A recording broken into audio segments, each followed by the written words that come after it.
বাংলাদেশের সমুদ্র উপকূল জলজ সম্পদের অবারিত প্রান্তর। বিভিন্ন প্রজাতির মাছ, কাঁকড়া, ঝিনুক, কচ্ছপ, ডলফিন, তিমি এবং বহুবর্ণের প্রবাল ও শৈবাল প্রাকৃতিক রূপবৈচিত্র্যকে ফুটিয়ে তুলেছে। উপকূলে ৫ লক্ষাধিক মৎস্যজীবী সম্প্রদায় মৎস্য আহরণ ও প্রক্রিয়াকরণকে পেশা হিসেবে বেছে নিয়েছেন। জীবিকার প্রয়োজনে মৎস্যজীবীদের অনেক ক্ষেত্রেই অপরিকল্পিত বেআইনি পন্থায় মাছ আহরণ করায় উপকূলে মাছের মজুদ সংরক্ষণ চ্যালেঞ্জের মুখে পড়ে যায়। এ অবস্থা থেকে উত্তরণের জন্য বাংলাদেশ সরকার বিশ্বব্যাংকের ঋণ সহায়তায় sustainable coastal and marine fisheries project শীর্ষক প্রকল্পটি মৎস্য অধিদপ্তর কর্তৃক বাস্তবায়ন করছে। ৫ বছর মেয়াদী প্রকল্পটির কার্যক্রম জুলাই ২০১৮ সাল থেকে শুরু হয়েছে। Sustainable coastal and marine fisheries প্রজেক্টের ৪টি কম্পোনেন্ট রয়েছে। কম্পোনেন্ট ১, মৎস্য খাতে টেকসই বিনিয়োগ ও প্রবৃদ্ধি অর্জনে সক্ষমতা বৃদ্ধি। কম্পোনেন্ট ২, অবকাঠামোগত সুবিধা এবং উৎপাদন ব্যবস্থাপনা উন্নয়ন। কম্পোনেন্ট ৩, মৎস্যজীবীদের ক্ষমতায়ন ও বিকল্প পেশায় রূপান্তর। এবং কম্পোনেন্ট ৪, প্রকল্প ব্যবস্থাপনা ও পরিবীক্ষণ।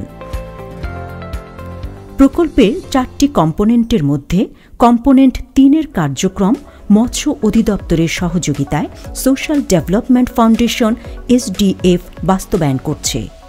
গণপ্রজাতন্ত্রী বাংলাদেশ সরকারের অর্থ মন্ত্রণালয়ের অধীন একটি অলাভজনক ও স্বায়ত্তশাসিত প্রতিষ্ঠান হিসাবে সোশ্যাল ডেভেলপমেন্ট ফাউন্ডেশন SDF ক্ষুধা ও দারিদ্র্যমুক্ত সোনার বাংলা গড়ার প্রত্যয়ে দেশের সুবিধাবঞ্চিত দরিদ্র ও অতিদরিদ্র জনগোষ্ঠীর জীবনমান উন্নয়ন, দক্ষতা বৃদ্ধি, নারীর ক্ষমতায়ন ও টেকসই গ্রামীণ প্রতিষ্ঠান বিনির্মাণ সহ সামাজিক বিনিয়োগ বৃদ্ধির জন্য কমিউনিটি চালিত উন্নয়ন CDD কৌশলের সফল প্রয়োগে নিরলস প্রচেষ্টা চালিয়ে যাচ্ছে।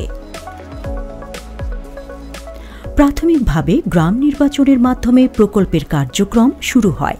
মৎস্য অধিদপ্তর কর্তৃক নিবন্ধিত মৎস্যজীবীদের তথ্য উপাত্ত বিশ্লেষণ করে ৫৩০টি মৎস্যজীবী গ্রাম হতে সুনির্দিষ্ট নীতিমালা ও গ্রামবাসীদের আগ্রহের ভিত্তিতে ৪৫০টি গ্রামে প্রকল্পের কার্যক্রম বাস্তবায়নের চূড়ান্ত অনুমোদন প্রাপ্ত হয়।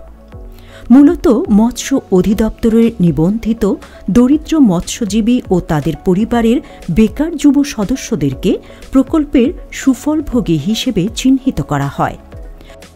প্রকল্পের শুরুতে গ্রামবাসীদেরকে সম্পৃক্ত করে বিভিন্ন পর্যায়ে প্রকল্পের লক্ষ্য ও উদ্দেশ্য সম্পর্কে অবহিত করা হয়।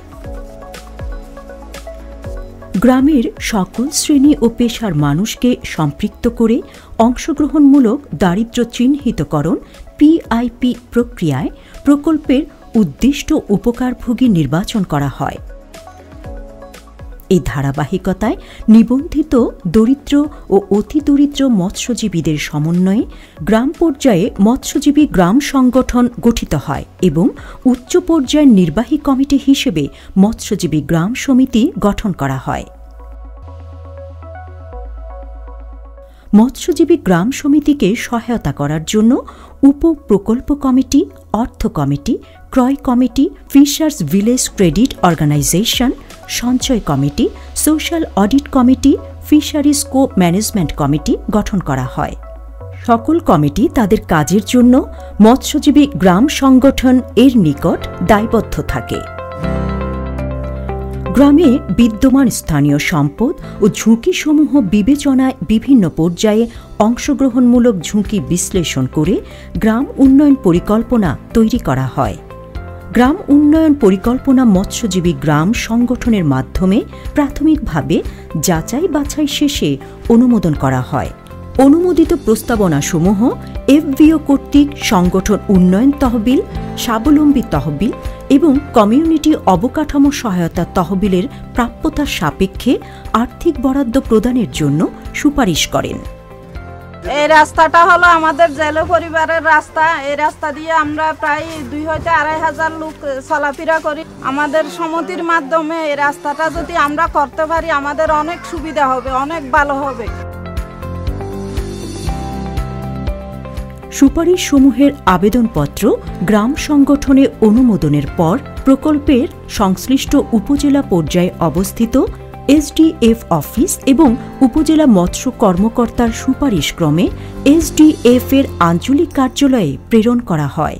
মৎস্যজীবী গ্রাম সমিতির তহবিল ছাড়করণের ক্ষেত্রে এসডিএফ একটি ব্যতিক্রমধর্মী প্রক্রিয়া অবলম্বন করে। এই প্রক্রিয়ায় শতভাগ স্বচ্ছতা ও জবাবদিহিতা নিশ্চিত করার জন্য একটি স্বতন্ত্র ও স্বাধীন অ্যাপ্রেজাল অ্যান্ড মনিটরিং টিম গঠন করে। এই টিম অ্যাপ্রাইজাল চেকলিস্ট ও মাইলস্টোনের আলোকে সরেজমিনে মাঠ অ্যাপ্রাইজাল কার্যক্রম সম্পন্ন করে ব্যবস্থাপনা পরিচালক বরাবর তহবিল ছাড়ের অনুমোদনের জন্য প্রেরণ করে থাকে। ব্যবস্থাপনা পরিচালক মহোদয়ের অনুমোদনের পর তা আঞ্চলিক কার্যালয়ের ব্যাংক হিসাব হতে সংশ্লিষ্ট মৎস্যজীবী গ্রাম সমিতির অনুকূলে ই ট্রান্সফার পদ্ধতিতে তাদের ব্যাংক হিসাবে উক্ত অর্থ স্থানান্তর করা হয়। মৎস্যজীবী গ্রাম সংগঠনের বিভিন্ন পর্যায়ে নেতৃবৃন্দের এবং সদস্যদের জ্ঞান ও দক্ষতা বৃদ্ধির লক্ষ্যে কমিউনিটি অপারেশনস ম্যানুয়াল কম, সঞ্চয় ও ঋণ ব্যবস্থাপনা বিষয়ক প্রশিক্ষণ, আইজিএ বিষয়ক প্রশিক্ষণ, কমিউনিটি অবকাঠামো বাস্তবায়ন ইত্যাদি মৌলিক বিষয়ে প্রশিক্ষণ প্রদান করা হয়। সংগঠনের কার্যক্রমে স্বচ্ছতা ও জবাবদিহিতা নিশ্চিত করার জন্য গ্রাম পর্যায়ে বিভিন্ন অংশগ্রহণমূলক আলোচনা সভার আয়োজনের মাধ্যমে সিদ্ধান্ত গ্রহণ করা হয়ে থাকে। নিবন্ধিত দরিদ্র ও অতি দরিদ্র মৎস্যজীবী ও তাদের পরিবারের 18,000 বেকার যুব সদস্যদের কারিগরি প্রশিক্ষণের আওতায় এনে বিকল্প কর্মসংস্থানের ব্যবস্থা করাই প্রকল্পের অন্যতম উদ্দেশ্য। এ লক্ষ্য অর্জনে যুব সদস্যদের প্রশিক্ষণ গ্রহণে, উদ্বুদ্ধকরণ ও চাকুরিতে যোগদানের উৎসাহ প্রদানের জন্য বিভিন্ন ধরনের কাউন্সেলিংয়ের পাশাপাশি চাকুরি ও যুব মেলার আয়োজন করা হয়। এছাড়াও দরিদ্র মৎস্যজীবী পরিবারের মেধাবী সন্তানদের উচ্চতর শিক্ষা গ্রহণের জন্য শিক্ষাবৃত্তি প্রদানের ব্যবস্থা করা হয়। আমরা যদি সবাই জেলে হই তাহলে সাগরে মাছ থাকবে না। সেজন্য আমি আমারটা ইচ্ছাকৃতভাবে অন্য পেশা বেছে নিয়েছি। আমি ইলেকট্রিক্যাল হাউস ওয়ারিং এই পেশাটা করে আমার জীবনকে সামনের দিকে এগিয়ে নিয়ে যেতে চাই। আমি উচ্চক্ষীণ, আমার বাবা একজন জেলে মৎস্যজীবী যুবদলে একজন সদস্য। আমি এখান থেকে বিউটিশিয়ান হিসেবে প্রশিক্ষণ নিতে চাই এবং নিজে পায়ে দাঁড়াতে চাই। আমার বাবা হচ্ছে একজন অতি দারিদ্র জেলে, আমি একজন বেকার। মৎস্যজীবী গ্রাম সমিতি থেকে জানতে পারি যে এখানে এসডিএফ এর মাধ্যমে একটা প্রকল্প শুরু হচ্ছে। আমি আমার জেলে হতে চাই না, আমি এই ট্রেনিং নিয়ে আমার ভবিষ্যতে উজ্জ্বল করার চেষ্টা করবো ইনশাল্লাহ। কমিউনিটি ভিত্তিক মৎস্যজীবী গ্রুপ গঠন করে প্রতি গ্রামে সদস্যগণ ভবিষ্যৎ নিরাপত্তার জন্য সঞ্চয় করে থাকে। সঞ্চয় কমিটি সঞ্চয় আদায় সহ তাদের মধ্যে অভ্যন্তরীণ ঋণ বিতরণ ও কিস্তি আদায় করে। এছাড়া এফভিসি ও ঘূর্ণায়মান তহবিল হতে স্বাবলম্বী ঋণ বিতরণ ও ঋণের কিস্তি আদায় করে। এসসিএমএফপি প্রকল্পের মাধ্যমে 54,000 মৎস্যজীবী পরিবারের সদস্যগণকে অংশীদারিত্বমূলক উপকূলীয় ও সামুদ্রিক মৎস্য সম্পদ ব্যবস্থাপনার সাথে সম্পৃক্ত করা হচ্ছে। কাঙ্ক্ষিত লক্ষ্য অর্জনে গ্রাম, উপজেলা ও জেলা পর্যায়ে গঠিত ফিশারিজ কো ম্যানেজমেন্ট কমিটি উপকূলীয় ও সামুদ্রিক মৎস্য সম্পদ রক্ষার জন্য বিভিন্ন অংশীজনের সাথে সমন্বয়ের মাধ্যমে কার্যক্রম বাস্তবায়ন করে থাকে। আগামী মাসে সামনে 22 দিন অবরোধ আছে। 22 দিন অবরোধের মধ্যে আপনারা সাগরে যেতে পারবেন না। বিশেষ করে উপকূল ও সমুদ্রে মৎস্য আহরণে সরকারি নিষেধাজ্ঞা বাস্তবায়নে এই কমিটি বিভিন্ন আলোচনা সভা, মাইকিং, পোস্টারিং সহ গণসচেতনতামূলক প্রচারণা কার্যক্রমে অংশগ্রহণ করে থাকে। আমার কুতুবদিয়াপাড়ায় একটা মৎস্যজীবী সংগঠন হয়েছে। ছুটকি নিয়ে একটা প্রশিক্ষণ পেয়েছি। প্রশিক্ষণটা পেয়ে ওখান থেকে স্বাবলম্বী একটা আমি ঋণ নিয়েছি। আর ঘন আগের মতো সাগরে যেতে হচ্ছে না। আমার স্বামীটা জেলে কাজ করে তো সংসারে অনেক কষ্ট হয়। সফল দাম দিতে এটা ইয়ার কিস্তি আসছিল 10,000 টাকা ঋণ দিয়েছে মাধ্যমে আমি একটা ব্যবসা শুরু করব। প্রকল্পের প্রথম ধাপে মৎস্যজীবী আদর্শ গ্রামগুলোতে প্রোডিউসার গ্রুপ উৎপাদক দল তৈরি করে তাদেরকে সমবায় অধিদপ্তর কর্তৃক নিবন্ধিত করা হবে। এছাড়াও মৎস্যজীবীদের প্রতিনিধিত্বকারী প্রতিষ্ঠান হিসাবে উপজেলা ও আঞ্চলিক পর্যায়ে মৎস্যজীবী ফেডারেশন প্রতিষ্ঠা করা হবে।